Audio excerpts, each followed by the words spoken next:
Call to order the regular meeting, the Monterey Peninsula Water Management District. Board of Directors here in the district chambers. It's Monday, June 15, 2026, 6 p.m. Roll call. Director Edwards, Here. Director Daniels. Here. Director Riley. Here. Director Paul. Here. Director Gawain. Here. Vice Chair Lindor. Here. Chair Oglesby. Here. All members are present. Thank you. I asked Director Lindor to lead us in pledge allegiance, if she would. I pledge allegiance to the flag of the United States of America and to the republic for which it stands, one nation, under God, indivisible, with liberty and justice for all.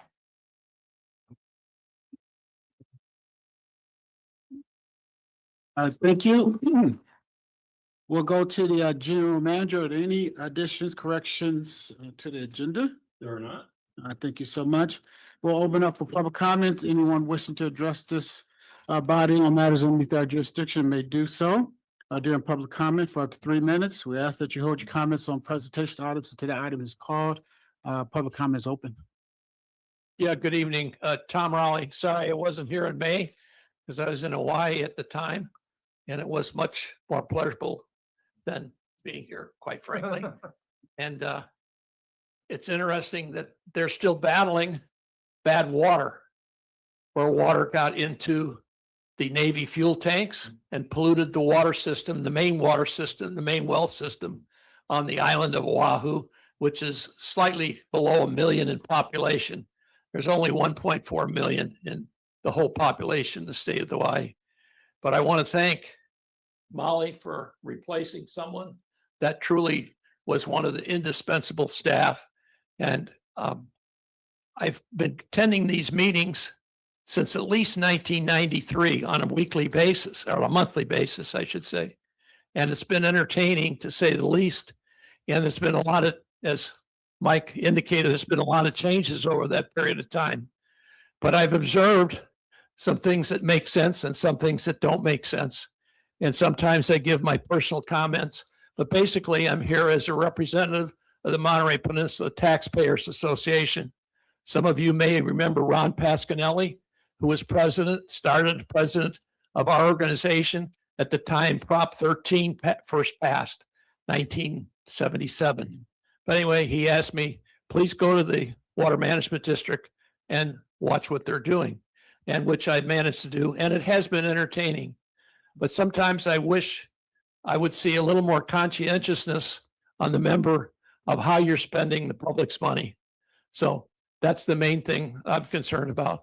But it's a pleasure to be back.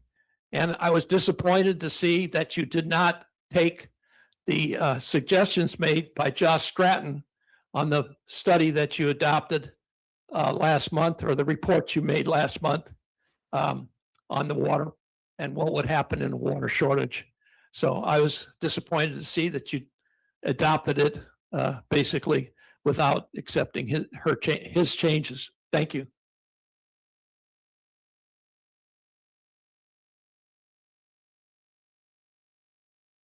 Hello, Chair. Hello, Board. I'm Marlena Brown, and I want to actually continue what Tom Raleigh was praising Stephanie about. I was told she was going to be here today, but that's okay. I would love to read this into the record to continue to sing her praises, and welcome Molly.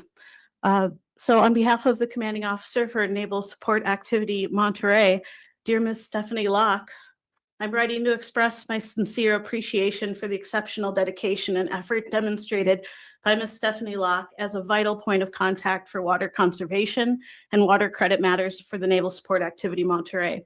Ms. Locke's professionalism in educating Navy staff on water policy and history created a constructive working environment between the Monterey Peninsula Water Management District and Naval Support Activity Monterey, and provided cross-training and long-term planning opportunities for the installation and its tenants, and me personally. Ms. Locke's unwavering efforts to include the Navy in a dialogue to drive future water policy were instrumental in the creation of Ordinance 187, which established the DoD jurisdiction, addressing the local military's unique processes and extended timelines. This ordinance addressed a customized solution for the Navy's future water needs in anticipation of major renovations and modernization efforts. 4 years later, with the passing of Ordinance 197, Ms. Locke supported the Navy again by working with Naval Support Activity Monterey staff to determine future water allocation needs from the Pure Water Monterey expansion project. Ms. Locke's exemplary performance reflects positively on the Monterey Peninsula Water Management District as a whole. Her commitment to excellence and her role in addressing critical issue of water supply for the Navy are greatly appreciated and commendable. On behalf of Naval Support Activity Monterey, please accept my heartfelt gratitude and appreciation for your outstanding service. Your contributions have made a lasting impact on the well-being of our community members, and we are truly fortunate to have had your partnership and knowledge. Congratulations on your retirement, and as we say in the Navy, bravo Zulu. Sincerely, Ryan T. Easterday, Captain, U.S. Navy, Commanding Officer. And I will echo those comments. Stephanie was inspirational in my understanding and our ability to collaborate with the Army and the Coast Guard. And I thank her, and I look forward to working with Molly in the future. So I will leave this with you to pass on to her next time you see her. Thank you. Hey, Sarah, check attendees really quick, just see if Stephanie's online.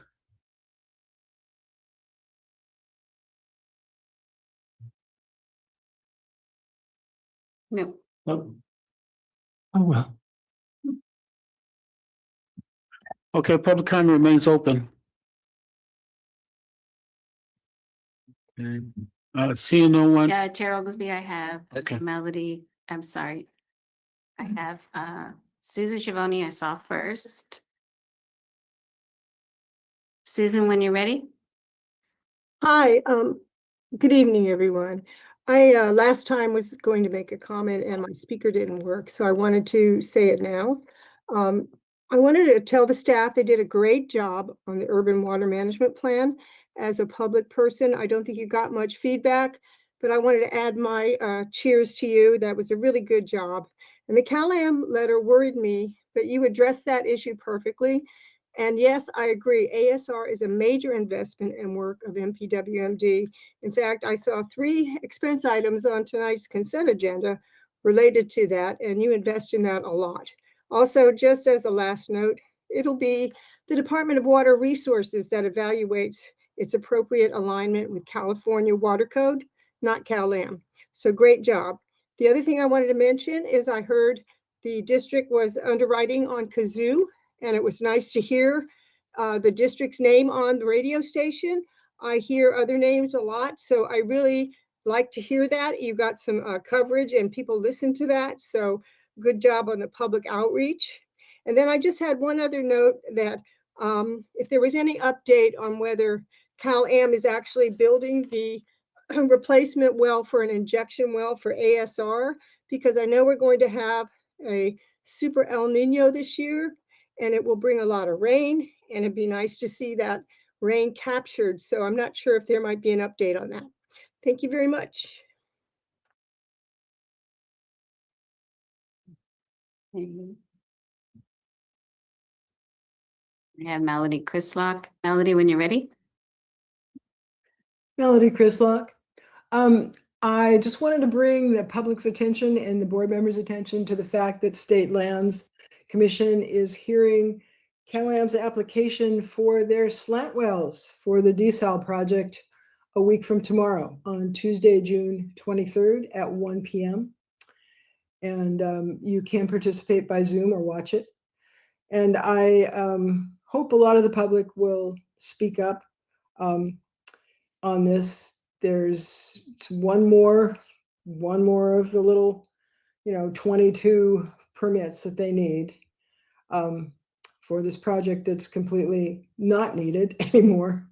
So, and yeah, it's great. The NPR thing is great to hear you guys on Kazoo. I was really pleased by that because we always hear CalAm's, things there. And I thought, hey, why not? And Marina Coast. And so it's nice to hear you guys underwriting that too. Thanks for everything you do. And thanks so much, Stephanie, if you're wherever you are, you're not hearing this, I guess, but thanks for all your years of dedicated work. Thanks. That's all.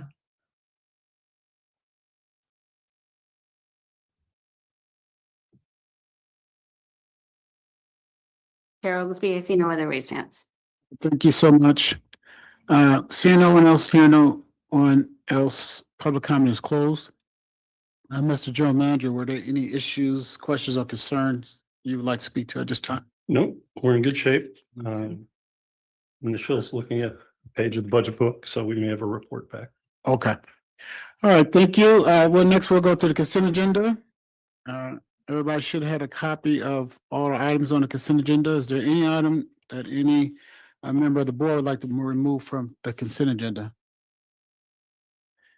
Anyone from the public would like to move any item from the consent agenda? Hearing no one, seeing no one, what is the will of the board? Second. And who was that, sir? Who you gonna give George. credit to? George. Oh, George gonna take credit? Okay. We gave it to me. Okay. Let's take it out to public comment on our consent agenda. Public comment on the consent agenda is open. Chair Oglesby, I see no raised hands from the public. Okay, thank you. We'll close public comment on our consent agenda, bring it back to the dais. All those in favor of approving the consent agenda signify by voting aye. Nays have the same right. Abstentions? Hearing none, ayes have it, motion carried. Next, we'll go to item number 12, which is the general manager's report. Mr. General Manager. Thank you. I will wait for Sarah to bring it up. We have 3 items under the GM report. The first is the monthly report on supply and demand, water resource usage.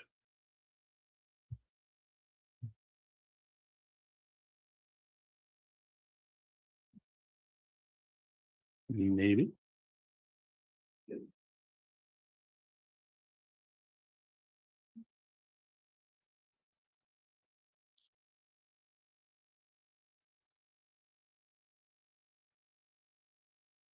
Well, I'll preface it by saying we're 2/3 of the way through the water year at this point, 4 months to go.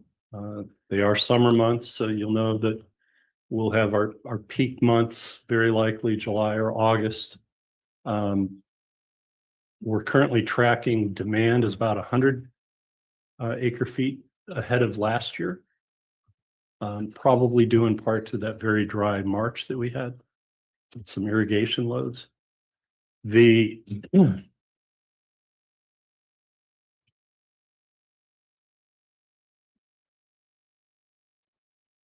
My apologies, the new laptop and I haven't used it.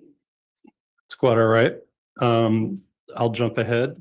The Carmel River usage has gone up a little bit. You may recall our prior discussion was that Cal-Am was lagging a little bit on both Seaside Basin production and Carmel River production. There we go. So just forward to the bar chart. River production is now up to about just over 50%, 51% usage. That's a positive. With 4 months remaining, I expect that we'll see Cal-Am get up closer to the 3,000 acre feet figure.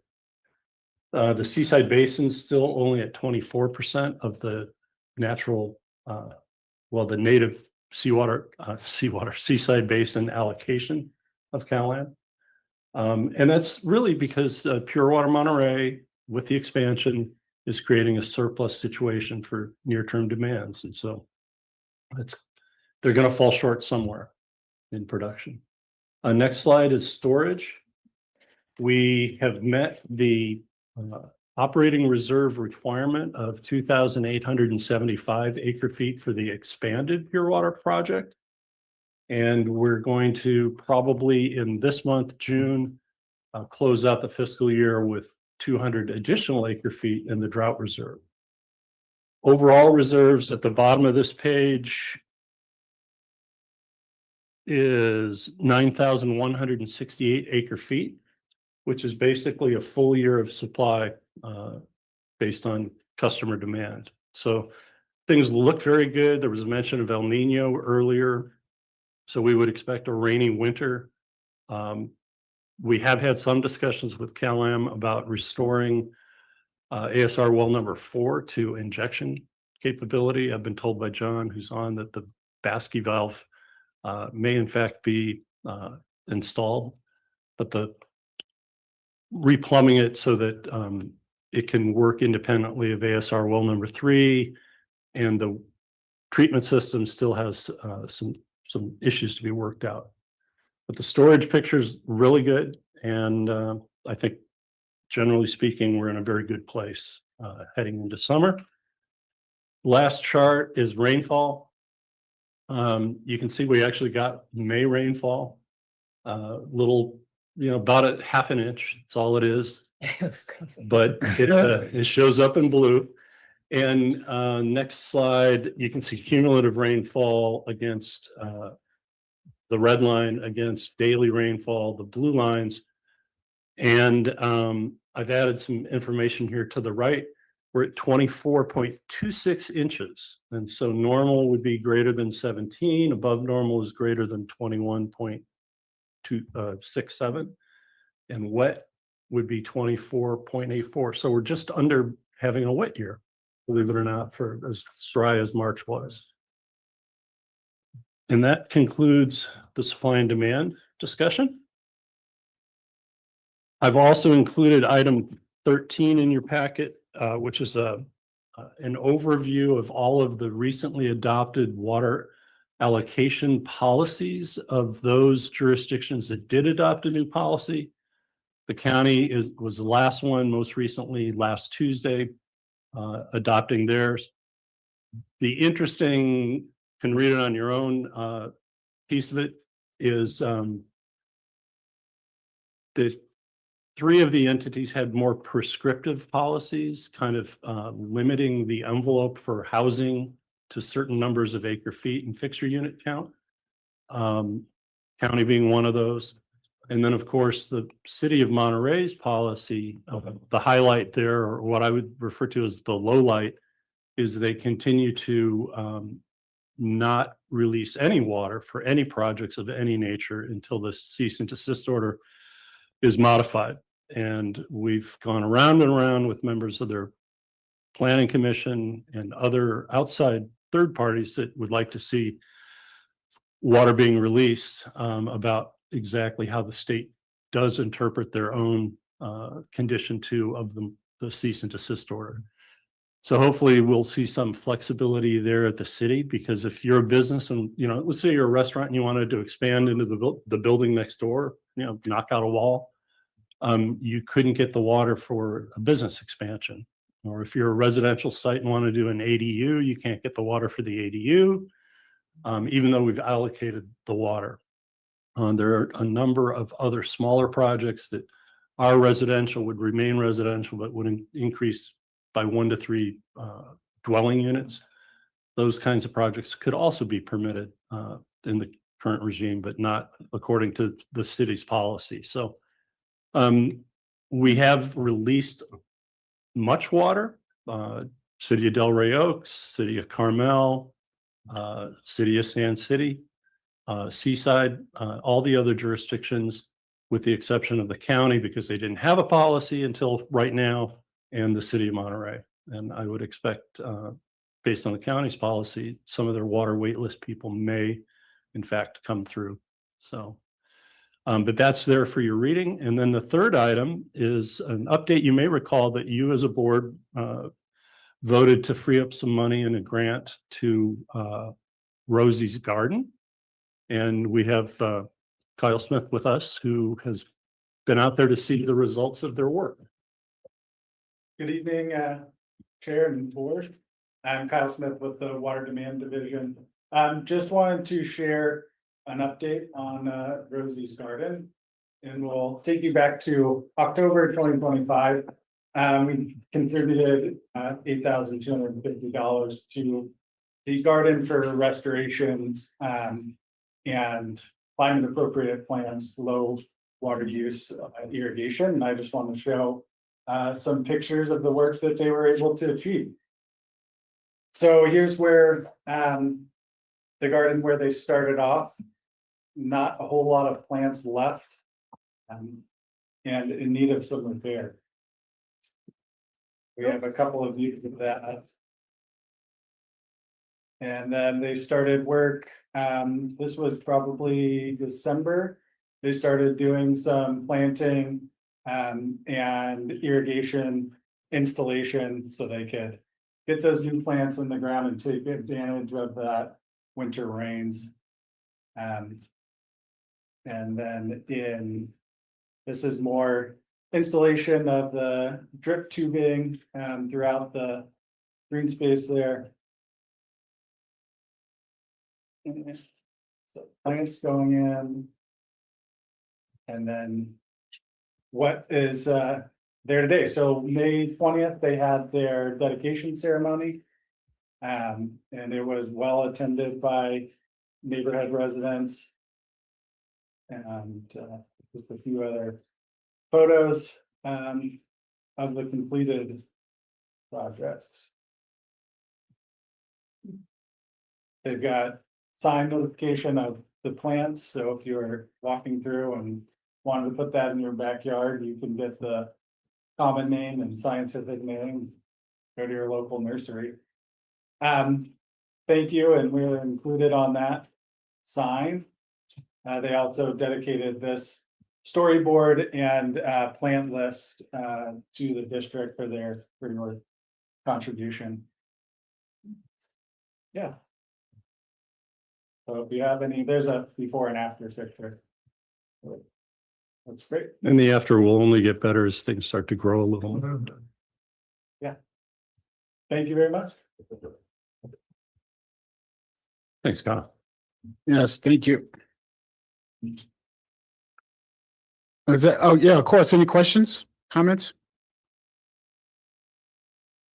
Yes, Director Daniels, I'm sorry. Yeah. So, super exciting about Rosie's Garden. That's beautiful. And the full year of supply and storage is also very exciting.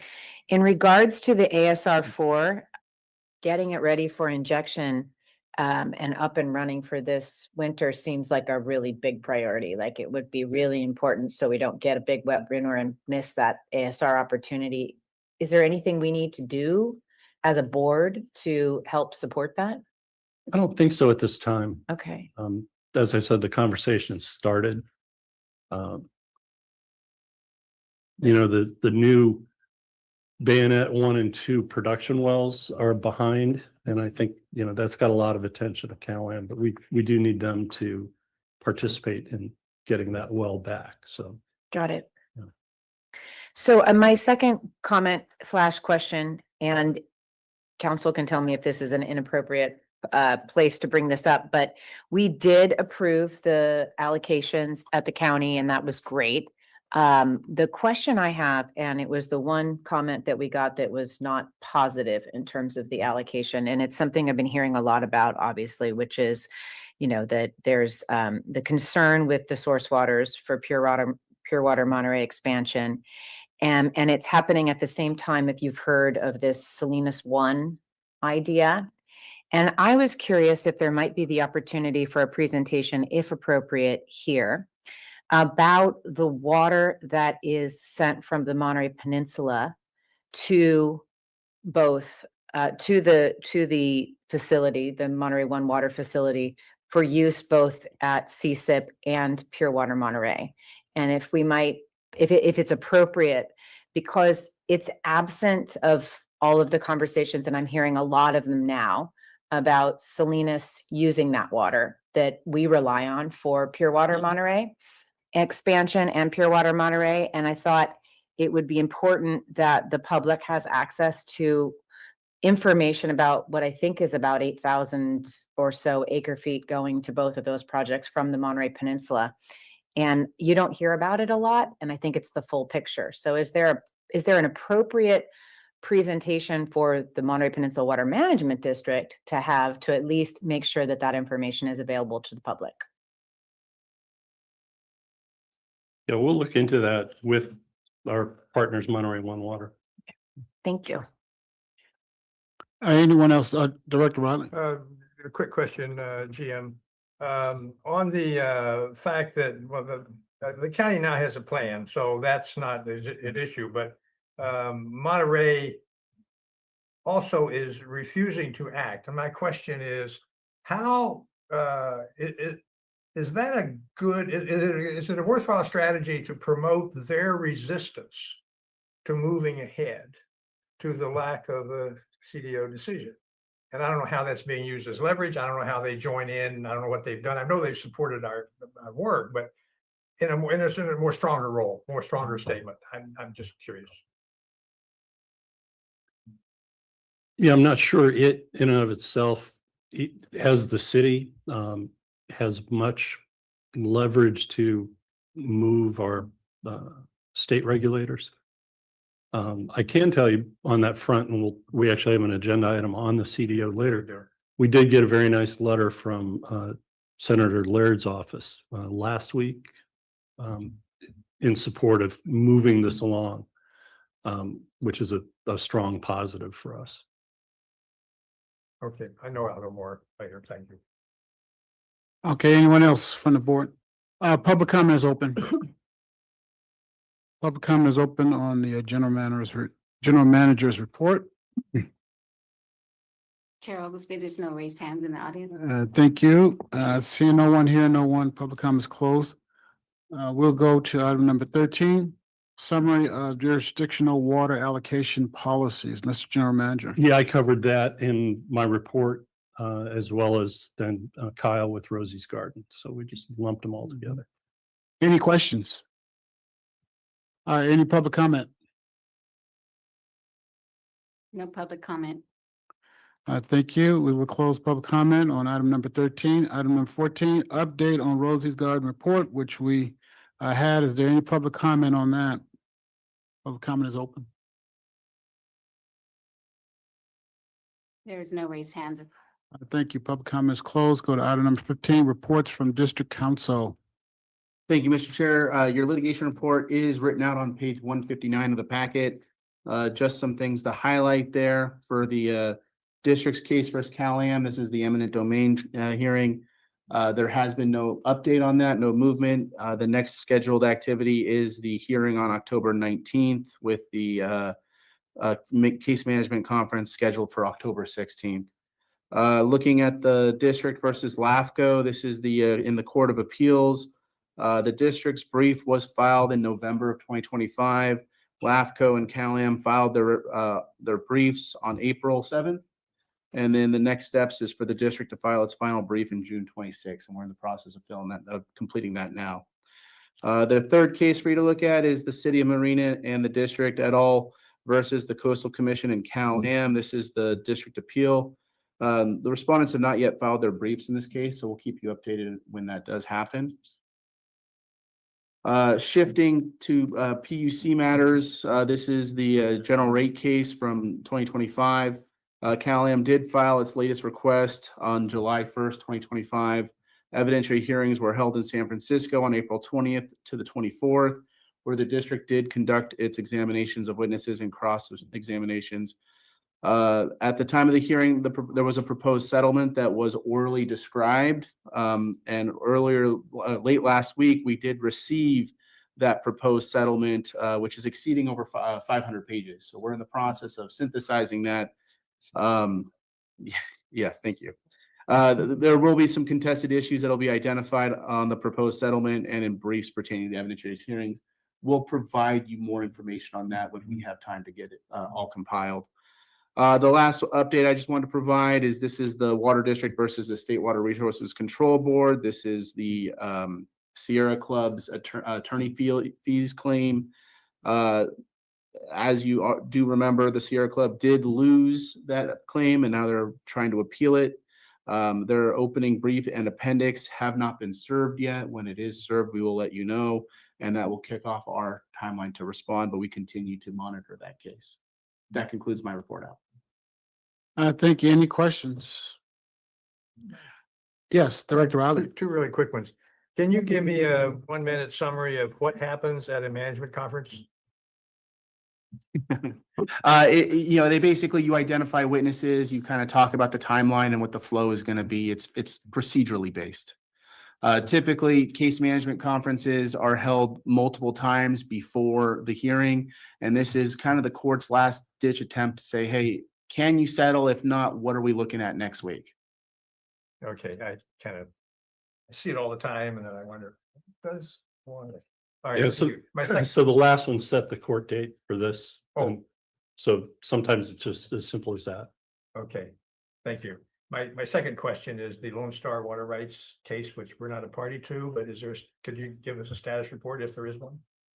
Only that the, You might remind us of what that case is. too. yeah, that's the city of Marina and Marina Coast Water District's challenge to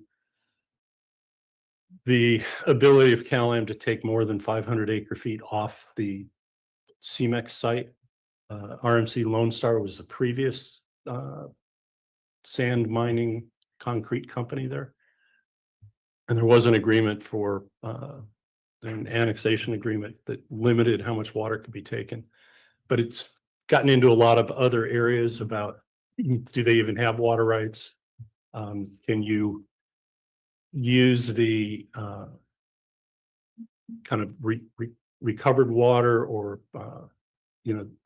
unused water doctrine here? And I think the administrative hearing office referral, very lengthy kind of engineering groundwater modeling, was completed and delivered to the parties. And then there's a lot of issues in there that are still to be adjudicated.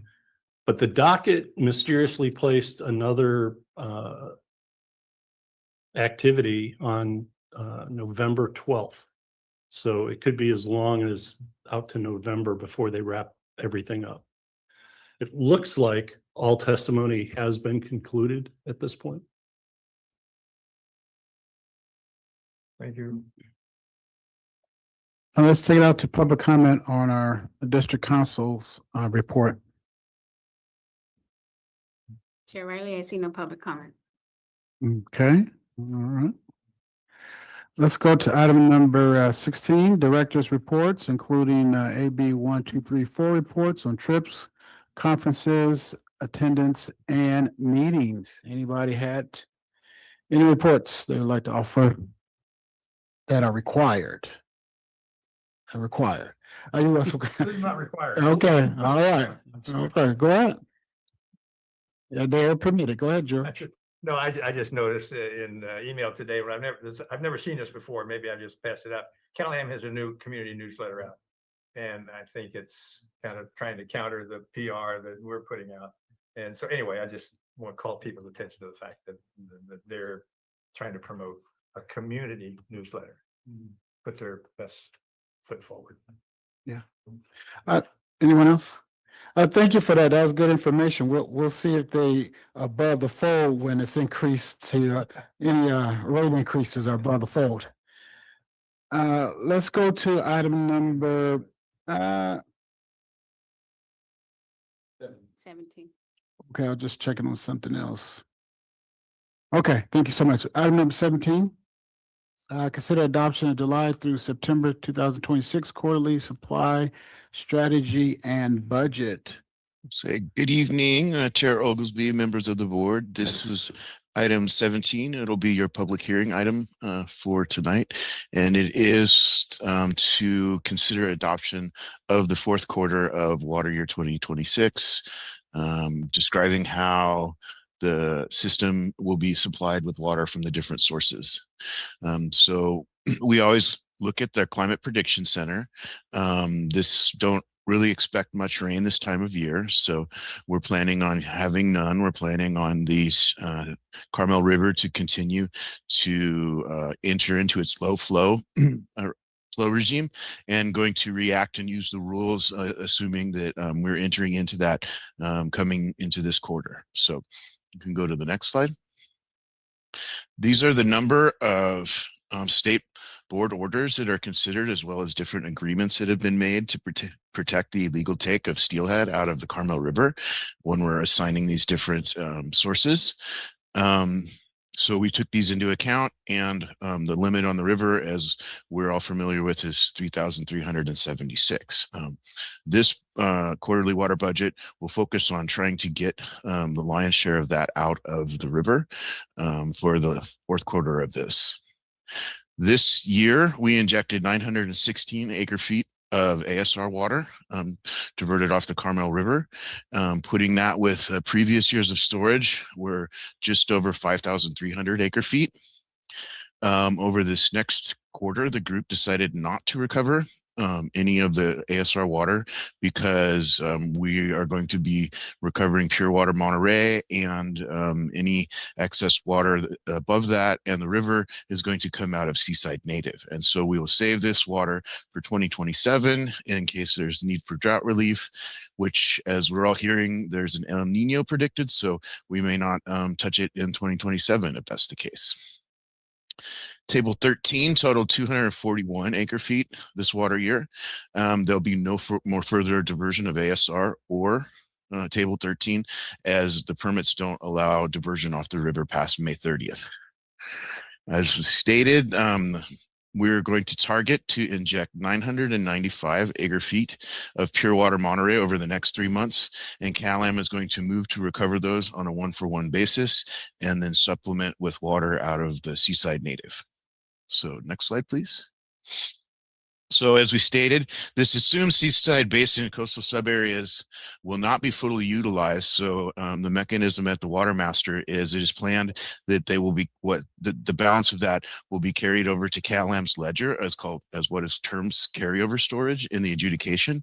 So it gives them excess water that they can produce in other water years in excess to their normal allotment, annual allotment.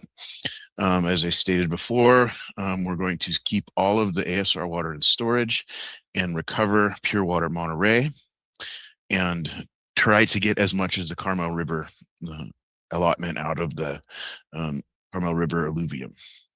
We met as a quarterly water group on June 10th, 2026, and it includes these listed members, and we were all in attendance at that point. And the next slide is the draft budget for your consideration. As we move down through this slide, we go through the different source areas. As we move right through the columns of the slide, we go to the different months of the year. So because we'll be in low flow, we will not be producing water out of the upper subunits. So we're only allowed to produce water out of the lower subunits, and it will be the 9510 or 3376. So we propose to produce 420, 420, and 405 in July, August, September, respectively. And so that will be all that's coming out of the Carmel River alluvium. The rest of the total demand will be met by waters coming out of the Seaside groundwater basin, where pure water Monterey is the largest. So you can see the proposed number, and this is what the number we have received from Monterey 1, and they're planning this amount goes down during the summer because the growers start to take some of the water, as well as the golf course, Bayonet and Black Horse golf course. And so what's left, we will inject into the ground, and CalAm will move to recover. We put Sand City desalination at 25. If we don't get 25, the bulk of what we didn't get out of the 25, the coastal sub area numbers will increase. So when we take both of these, we add them together at the bottom, and we see that we're predicting 918, 929, and 874 acre feet for these months of demand on the main system. And so that's what we've planned for. So should the board adopt this, the district staff will move and file a negative declaration at the county, and then we will move forward and track this going forward into this last quarter of this water year. So if there's any questions, I can take them at this time.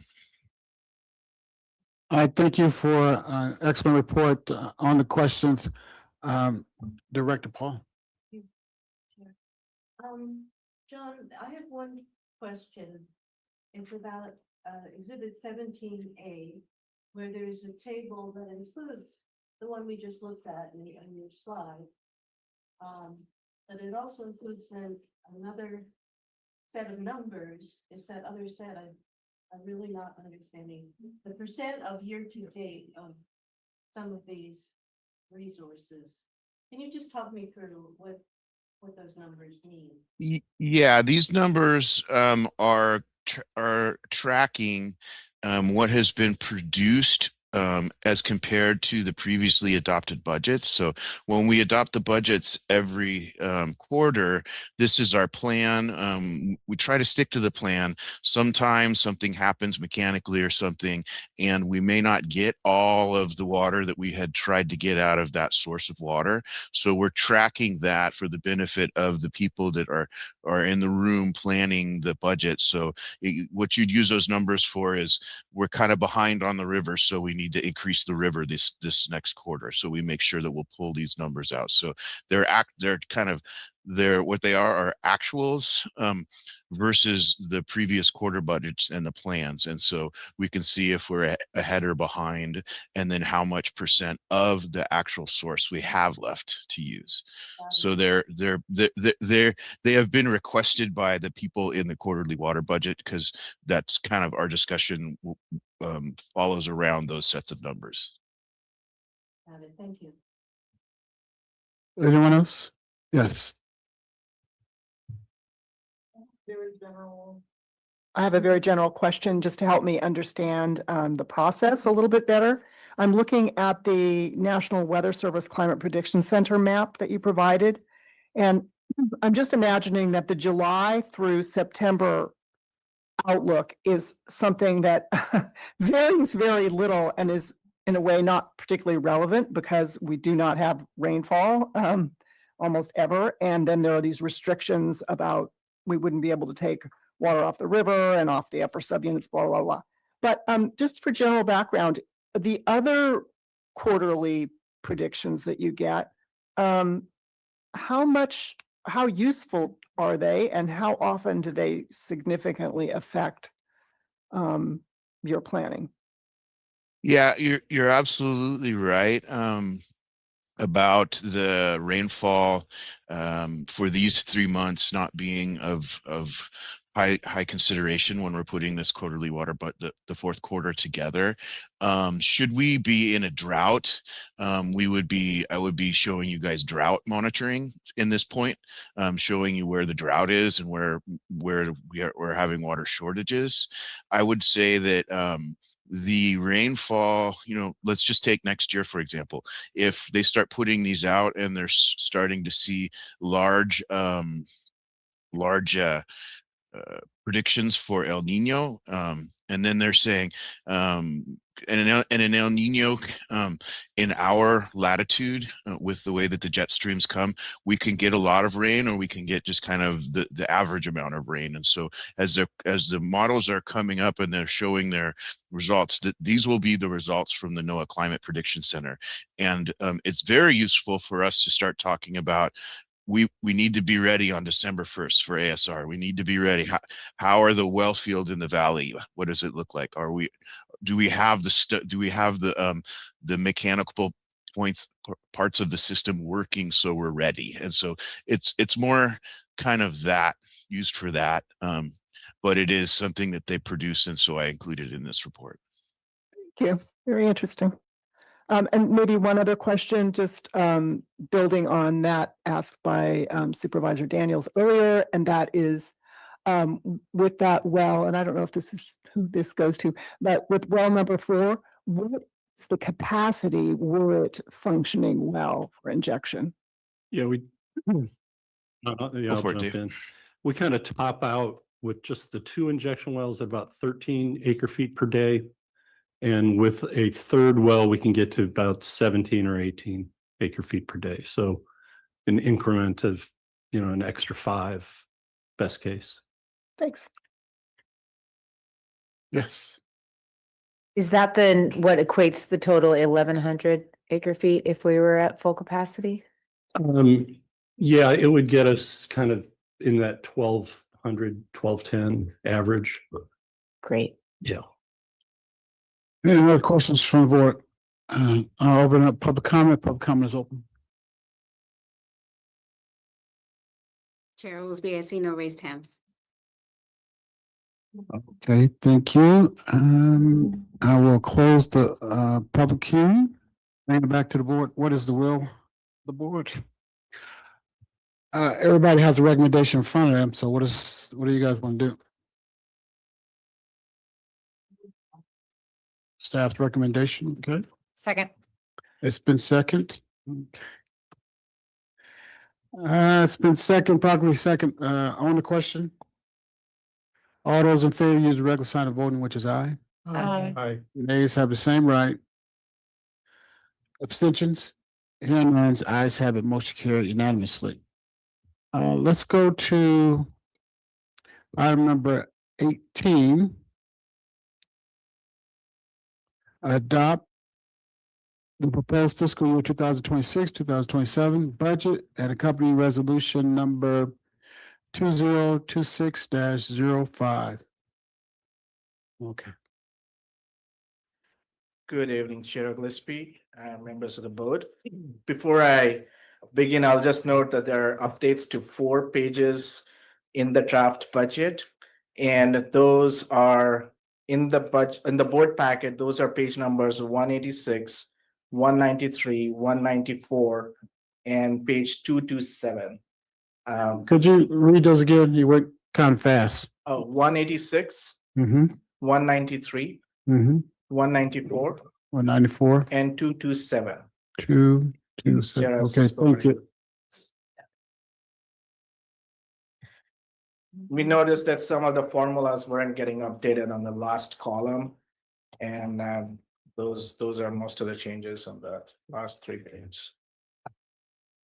Thank you. So thank you, Sarah.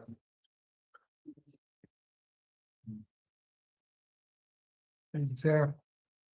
So I'll dive in.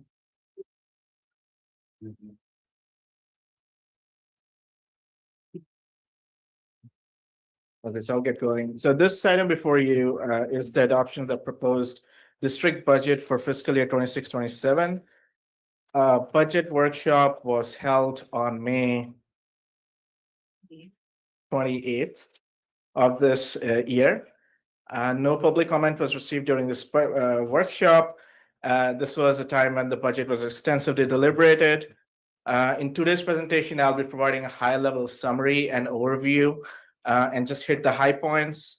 Recorded version of the workshop is available on the district website for additional details. So the district's proposed budget for fiscal year 26-27 stands at 39.4 million. That's a 6.6% decrease over the current year's revised budget. There are 3 main changes from the current year's budget. The first one is the purchase and sale of water, which is our biggest budget category. We plan to buy more water next year than what we budgeted this year, but the price of that water is lower. So we plan to buy about 5,286 acre feet of water, plus 300 acre feet for the drought reserve at a rate of $3,800 an acre feet, which is 12% lower than what we have this year. So that's a big win for the ratepayers. The second change is the second biggest category that we have is project expenditures, and those expenditures are going down by 3.4 million or 10%. And that's mostly because the 2 grants related to the expansion project are coming to a close this fiscal year. So the expenditures are lower next year. And then third, we plan to use about 2.7% of our general reserves. And it's worth noting here that 25% of those reserves are being reassigned to other categories like pension and OPEB. And that was something that the general manager had alluded to. And I want to emphasize that. So the net user reserve stands at about 2.1 million. That's about 5% of our budget. And that's being used for one-time expenses, including Measure J for acquisition of the Montreal water system.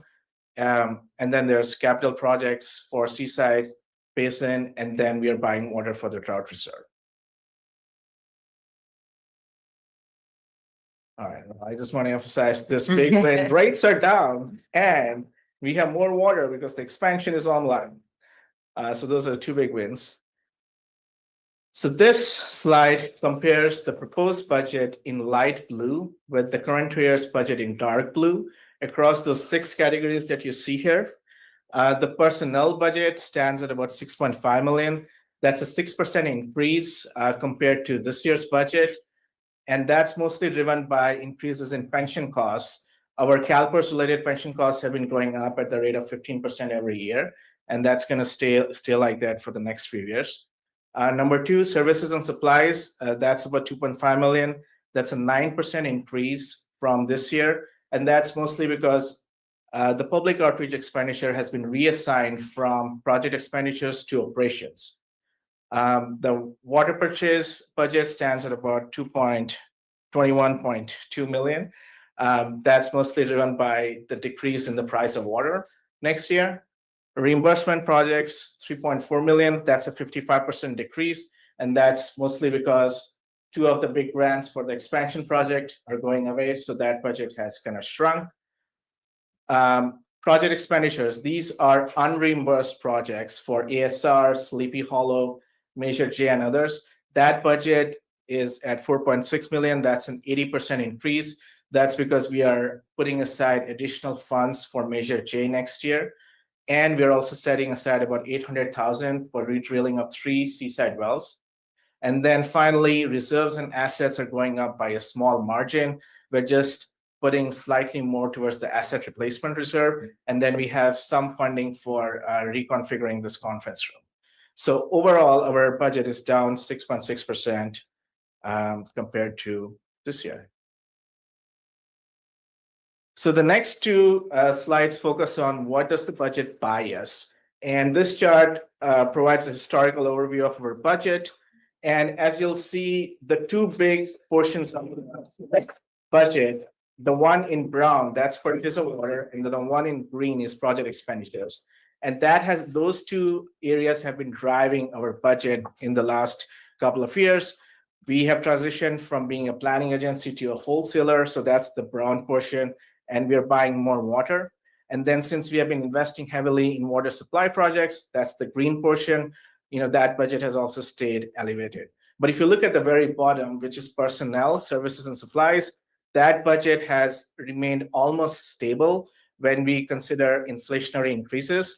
And so what does that baseline budget buy us? And looking at data from the most recent water year, that baseline budget includes processing more than 840 permits, more than 1,000 conservation rebates. It also includes conducting about 1,900 property inspections, rescuing 7,400 steelhead, injecting more than 870 acre-feet of rainwater in the Seaside Basin, and then maintaining production records of more than 1,100 wells. And this year, we are also on track to inject more than 550 acre-feet of water for the Pure Water Monterey Operating Reserve. So that's what the baseline budget supports. And the proposed budget also supports our strategic goals. So that's the next slide. So we're moving from operations to strategic goals. Sorry, what happened? Anyways, that's the next slide on your packet. Besides the operations budget, the budget also supports the strategic priorities that the district has, which includes modification of the cease and desist order. And the proposed budget includes about 1.8 million for implementation of the public's ownership of the Monterey water system, and about 850,000 for protecting assets in the seaside groundwater basin. The division budgets have covered all the other priorities that you see here. And then besides the strategic priorities, the third big piece is we're also setting aside funding for our long-term obligations, specifically pension, retiree medical, and replacing assets as they reach the end of their life. So we estimate that the general reserve will stand above 16 million at the end of fiscal year 26-27, which is within the guidelines that we have for the reserves policy. And we'll continue to monitor revenues and expenses throughout the year, and we'll make adjustments during the mid-year. And so the proposed budget includes or supports operations, strategic goals, and long-term obligations. And the recommendation is for the board to adopt this budget. Happy to take any questions. Thank you so much. Excellent presentation. Are there any questions? Yes, Director Daniels. So I see the advancing Los Padres Dam alternatives a lot, and I'm just curious what that means exactly. Very little. Okay. It's a placeholder. We recognize that, we, the district, spent over $1 million on the original study. There are 4 follow-up studies. There was even some flood work that the county just completed about a month ago. And so it's there out of recognition that next steps could occur during the fiscal year, but we don't have any next steps that are currently on the front burner.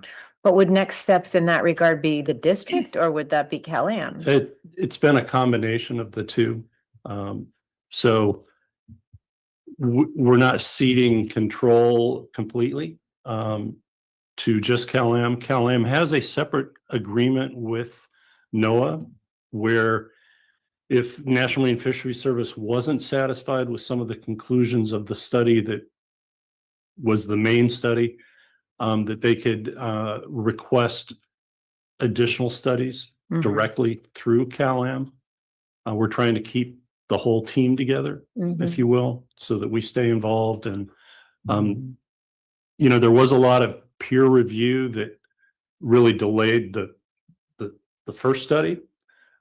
And it also a little bit changed the complexion of the first study, throwing out different alternatives. And so really that first study came down to functionally 2 alternatives.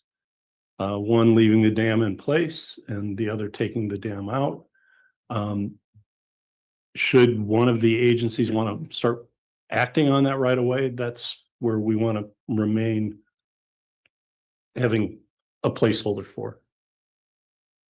Strategically, I'd like to push the decisions kind of off until we know for sure what the status of the desalination plant is and the rate case and other things, because this community can't afford to pay for everything at once. And that's the only reason I brought it up, that the impact on our ratepayers, if they were to have to pay for a dam removal, is extensive. Any other questions? Director Raleigh? Quick question on your second page with the sideways bar charts. The category of reimbursement projects, what all is included in there? Because I know occasionally we get some project to be approved and it's shared expense between Cal-Am and us.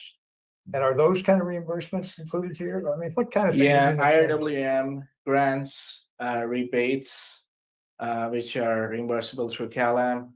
And then this year, it also included the grants for the Pure Water Monterey expansion. And ASR reimbursements too. I think those are also reimbursed through Cal-Am. Operations piece.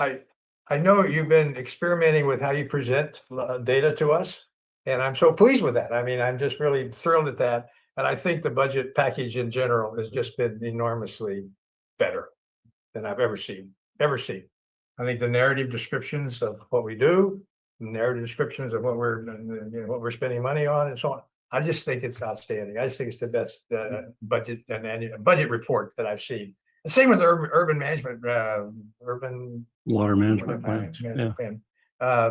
That's also excellent, I think, in terms of just presenting data and explaining things and having charts that are understandable and are new. I just think it's a lot of it's so new, and I'm just really impressed. I just glad to see it, and I want to make sure I commented on it.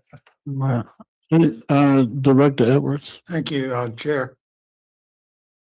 Looking at the future, how much further down would this budget go before we have to look at another source of money?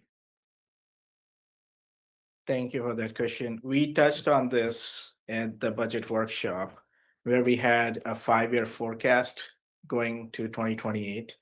And in that scenario, the user fee, the increment in the user fee would catch up for the loss in the water supply charge. And we used a very conservative growth rate for that user fee. So in the next 3 to 4 years, it looks like, we'll have moved past the loss in the water supply charge. So we will have to wait another 3 or 4 years and then, or should we get in front of this? Yeah. I'm just looking out for the future because it look like we're going down. Well, so in a couple of aspects, you saw where our expenditures did go down for the current fiscal year. And I think that's going to kind of hold true for a while because we're done building things. I also suspect that we'll see another decrease in the water rate or no increase in the water rate for Pure Water Monterey because of the addition, hopefully in this fiscal year coming, of the energy project that should reduce energy costs. And then there's some other smoothing that can be done with true ups for some overpayment. So I think, we've got Pure Water kind of designed to be very stable, and that's our biggest expenditure. So yeah, I'm not seeing the need to go out and do a Prop 218 rate increase at all. We are keeping our eye on the expenditures for the acquisition because that's really the biggest unknown. That's the one that until this budget, we hadn't really fully budgeted. We've always just said, well, when the costs are known, we'll take them from reserves. But here we know we have a bench trial during the fiscal year and some other things. So we did budget for it. So yeah, we have to wait to see what happens with this rate case and how it lands. But because the user fee is tied to CalAM's collection of revenues, and the 3-year rate case always has a big number in the first year, that user fee has been growing. Thank you. Anyone else? Yeah, and just to be clear, we're not going to talk about user fees or re-upping that user fees until it's required. Yeah. Right, just had to put that on the record, right? Okay, let's go out to the public comment. Public comment is open. Okay, Chair Oglesby, I do have Susan Schiavone. Susan, when you're ready. Hi, thank you so much. I just wanted to compliment you on your presentation as well. It was very clear and very understandable, and I love how you linked it to the goals, and it was very comprehensive. Thank you.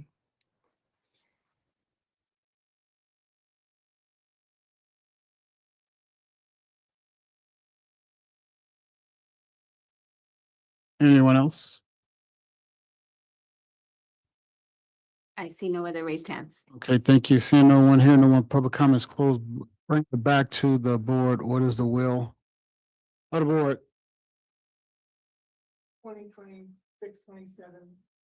budget and something resolution 2026-05. I'll second it. Speak on second if I may. Yes, of course, just a moment. So probably move to second on the question, Director Edwards. Thank you.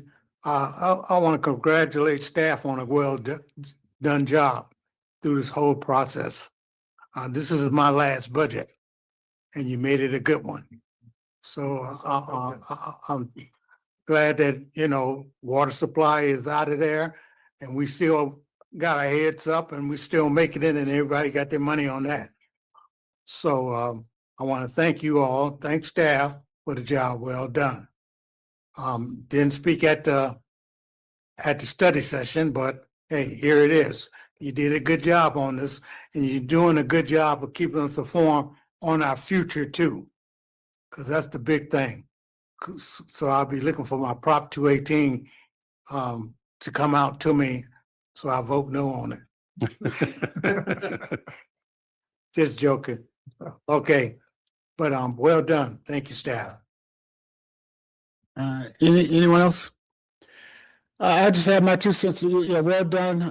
Budget, well presented. I think I agree with Director Riley about how transparent you present the information on the numbers, and the comments you guys make with delivering the numbers is well done. And then just another side comment is when Director Daniels brought up the dam issue, that's why we put it in the strategic planning, just in case we had to be nimble enough to move. And so it's good that you brought it up, because I'm sure when I read it, it's like, hey, we didn't talk about that in a while, and we're really not going to talk about it other than it being in our strategic goals.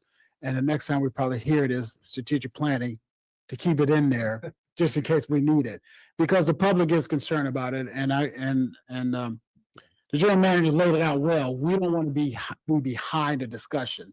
And so if anybody's talking about it, then we're already primed to talk about it and be in that leadership position, as opposed to never talking about it for 1 year, 2 years, and then all of a sudden we're behind and we're not in the discussions.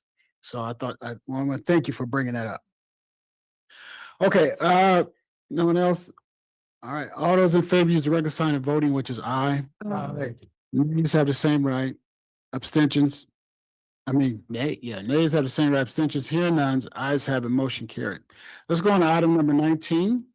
Consider approval of amendments to number 9 to the employment agreement of the general manager. Mr. General Manager. I can tie it to budget too. So when I arrived here in 2011, and I signed my first 5-year contract, we were on course to end the fiscal year with less than $500,000 in reserves. And Nichelle just showed us a budget with approximately 16 million in reserves. So by comparison, the health of the district has improved. I can't take credit for everything other than we did sue the state and got our user fee reinstated. We did implement the water supply charge to carry us for quite a long period of time.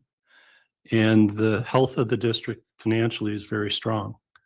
I signed another 5-year agreement and then another 5-year agreement, which expires June 30th of this year. So this amendment will just continue so that I'm actually under contract. Thank you for that presentation. Any questions? No questions from the board? Well, and I guess I should point out, there's no financial implications of this amendment. It's just to extend the term. Well, the terms extend the money, right? Well, I still get paid. So financial. But I thought that was pretty good. I just couldn't let that pass by. You're not doing it for free. So we'll take it out and open up public comment. Chair Oglesby, I see no raised hands. Okay. We will close public comment, bring it back to the board. What is the will? Let me go. Well, no public comment. Bring it back to the board. What is the will of the board? Move approval. It's been moved and approved and seconded that we will approve the amendment to the agreement of the employment of the general manager. On the question? All those in favor use the regular sign of voting, which is aye. Aye. Nays have the same right. Abstentions? Hear none. Ayes have it. Motion carried. All right, let's go to item number 20, update on applications to modify the cease and desist order. Mr. General Manager. Yes, this item was placed on the agenda at the request of Director Edwards, and I think a few of the other directors who want to have a more public conversation. You may recall that we applied or petitioned the State Water Board to consider modifications to the CDO. We did so October 24th of last year. We've submitted inquiries as to its status every month, occasionally more than once a month. And we've still not been scheduled for a hearing or given any procedural direction from the State Water Board. There is always a risk that board members will turn over and all the goodwill that we've built up will be broken, at least, one director at a time, 2 directors at a time. So Our concern is that we really want to get action on this. You did receive a legal memorandum from council on what some of the options are. And I guess we're open to discuss that. I think the tenor of the memo is that we don't have a lot of options. I've poured into the administrative,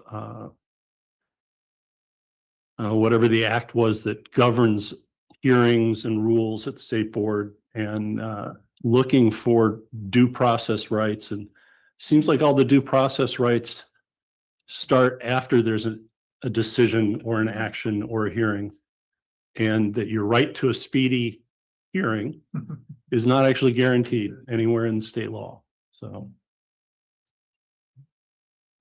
Michael, you want to add in here?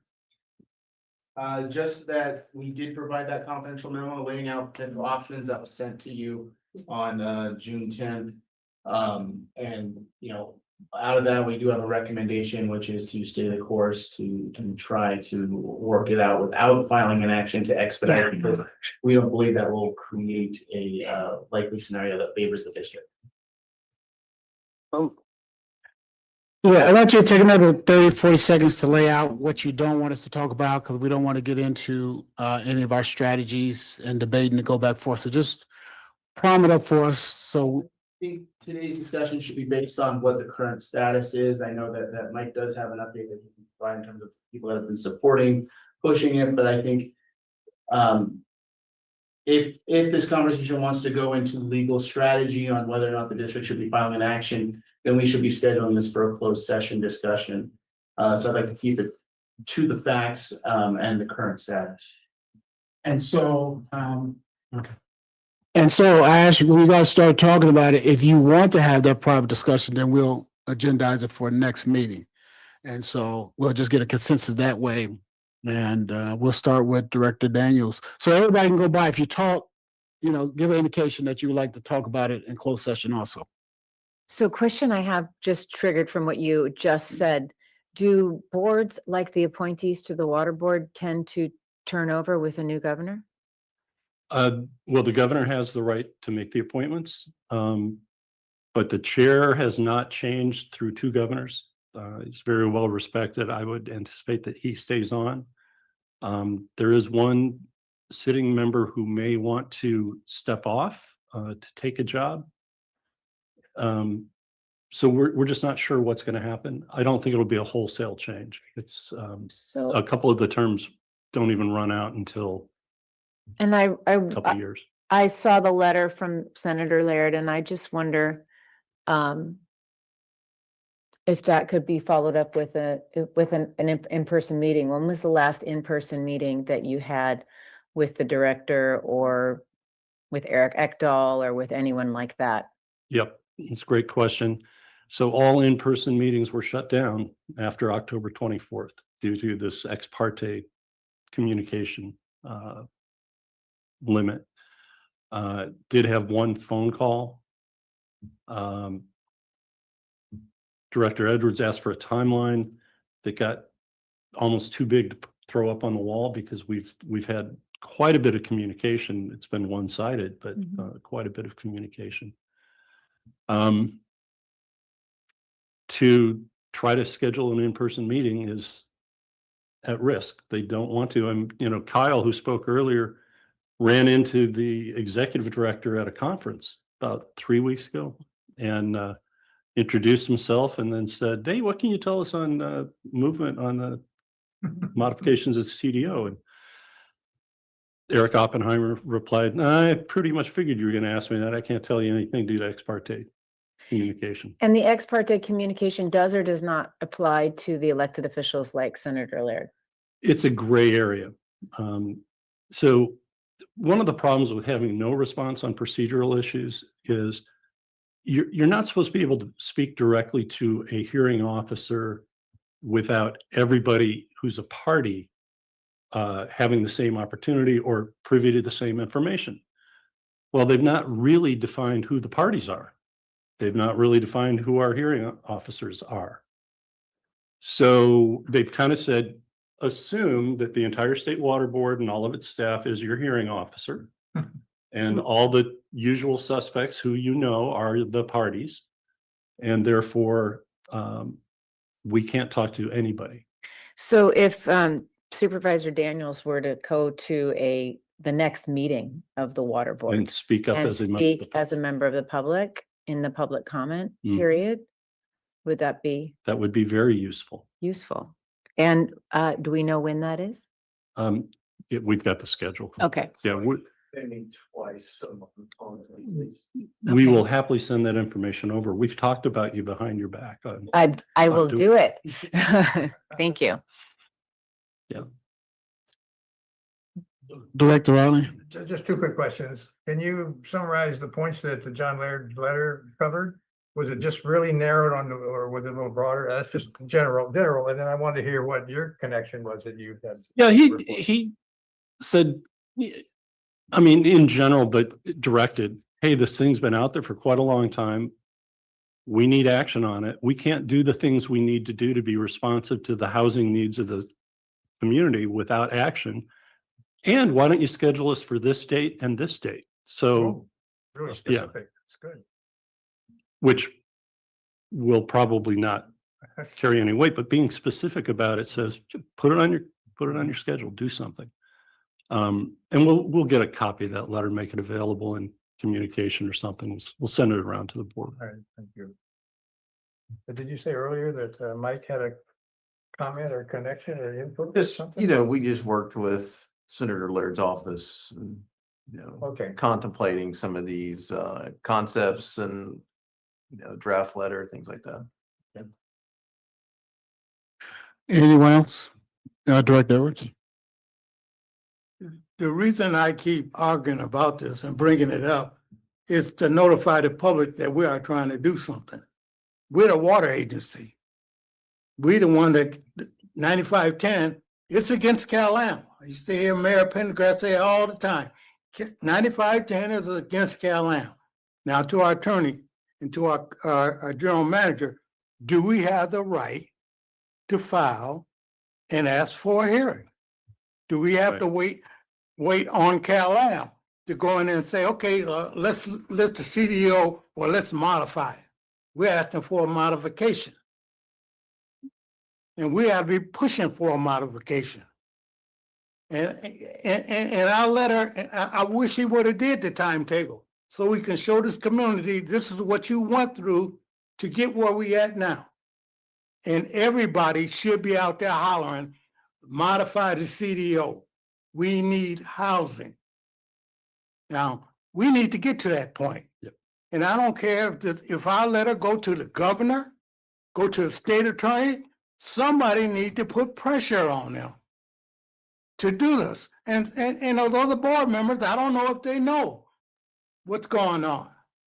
But we've been sitting, waiting on a hearing, and we, you know, I'm not the type to sit up and, okay, give it to me when you can.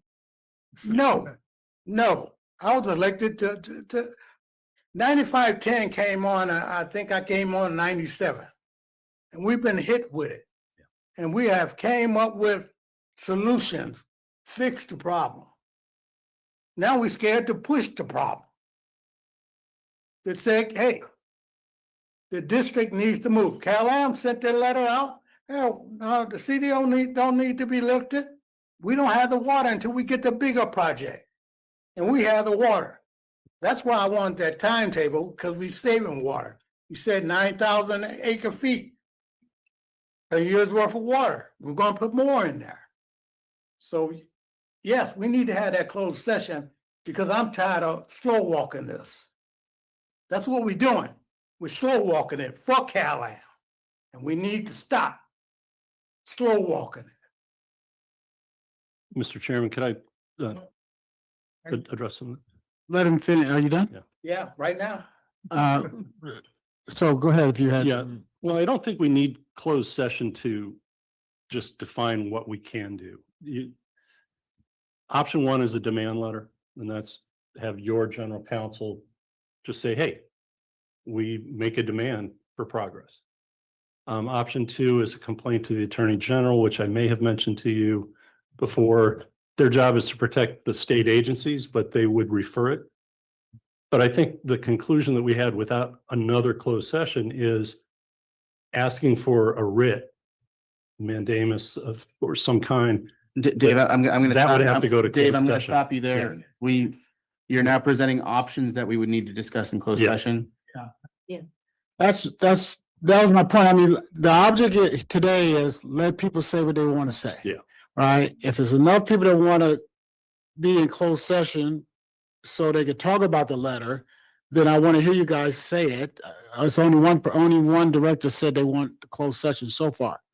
So then we'll go to Director Paul. The delay is extremely frustrating to all of us and to the public, to the people who want to do something about the need for housing.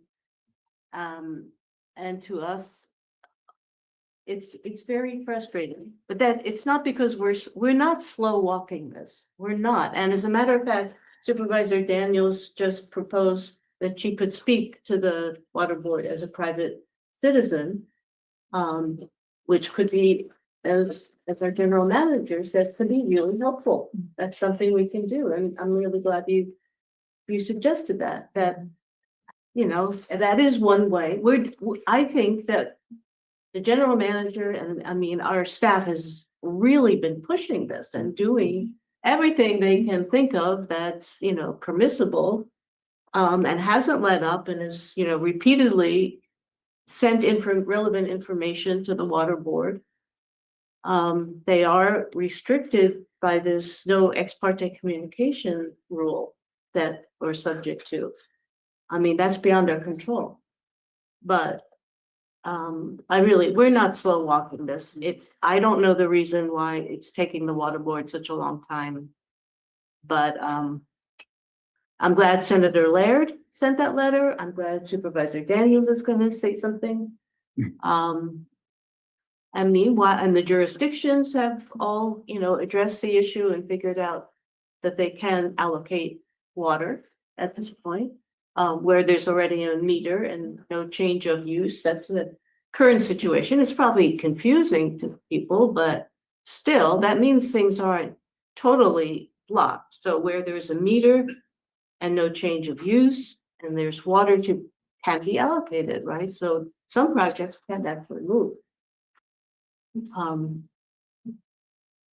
I hope everybody understands that. I mean, and I want to thank. I'm glad that our general manager compiled the information about each jurisdiction, how they decided to handle allocating the water that we've allocated from Pure Water Monterey. That's helpful to to have that information easily available to whoever is looking for it. But we're not slow walking it, and I don't see any point in having a closed session meeting because we know that the legal options that are available right now are just, there isn't any point because it's not going to help us. Are you done for now? Yeah. Okay, Director Raleigh, I think. Two quick points. One is the Callahan Community Newsletter highlights the first item is their position on the cease and desist orders and the moratorium. So they're putting their storyline out. Again, it's the same argument that their president, Sarah Lipa, wrote about 6 weeks ago in the Herald or the opinion piece. We all saw that. But it's the same thing. I mean, my point is they're making a point to kind of block it. I mean, publicly.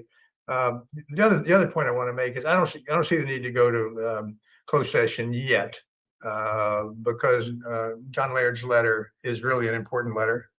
And we ought to see how that plays out somewhere. And if there's a little boost that can be pushed along some fashion, I think we ought to see what that might produce. And anyway, that would be my position. Okay, anyone else want to weigh in on the possibility of agendizing this for a closed session?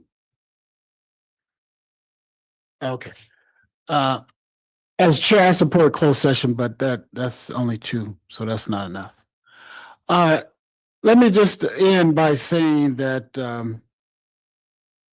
I don't think, well, I won't go to whether we're not doing anything. I do feel that when the question was asked about members moving on and off and change of what is it, the governor's office, I was holding out the possibility that it may be a change in philosophy, right? But the powers that be and ideology that's currently holding that application on that desk, that's really not going to change, right? And so that's really where it's at. Why is it being held up? For what reasons? And so to continue to push, we need to continue to push. I think the letter from our attorneys gave us good options and really laid it out that we are on a good path. And I won't say it's not a frustrating path, but we're up against some powerful interests. And so to assume that because we're the public, we're automatically going to win that.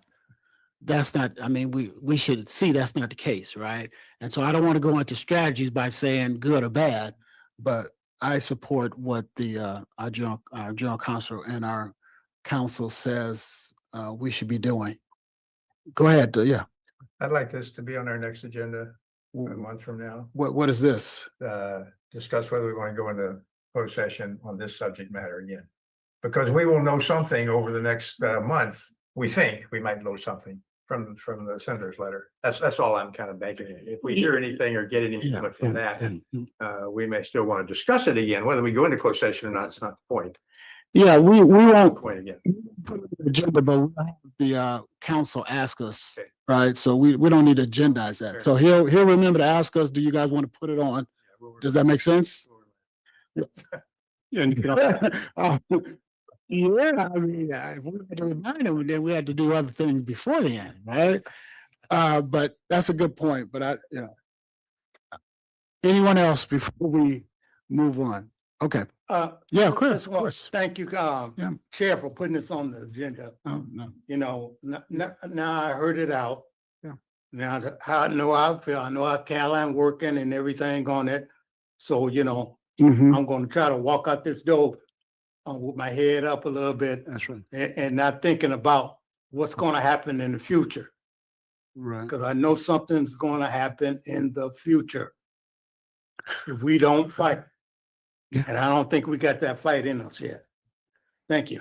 Yeah, thank you. I appreciate your advocacy, but I do believe we have the fight in us. And sometimes it has to be strategic and then it has to be agreeable to everybody. And sometimes, sometimes we don't agree with our advice that we're given, right? And so it's all kind of things to get us to where we're at. That's what I'm getting, right? It's not that simple and straightforward, but we appreciate you, Director Edwards, by pushing. We'll go out to the public comment. Public comment is open.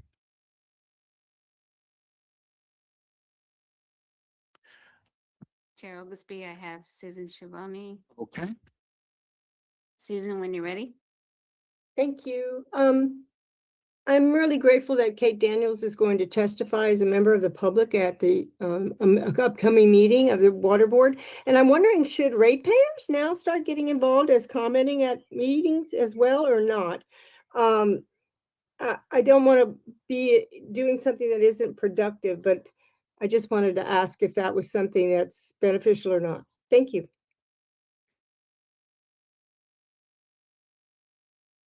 I have two other speakers. Ms. Melton, when you're ready.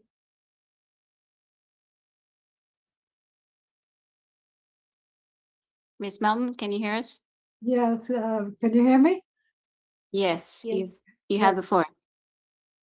Thank you. Thank you for this discussion. My question is similar to the previous one, which is it helpful for the public to become involved? Is it helpful for more voices to be raised on behalf of local communities that want to proceed with housing for more people?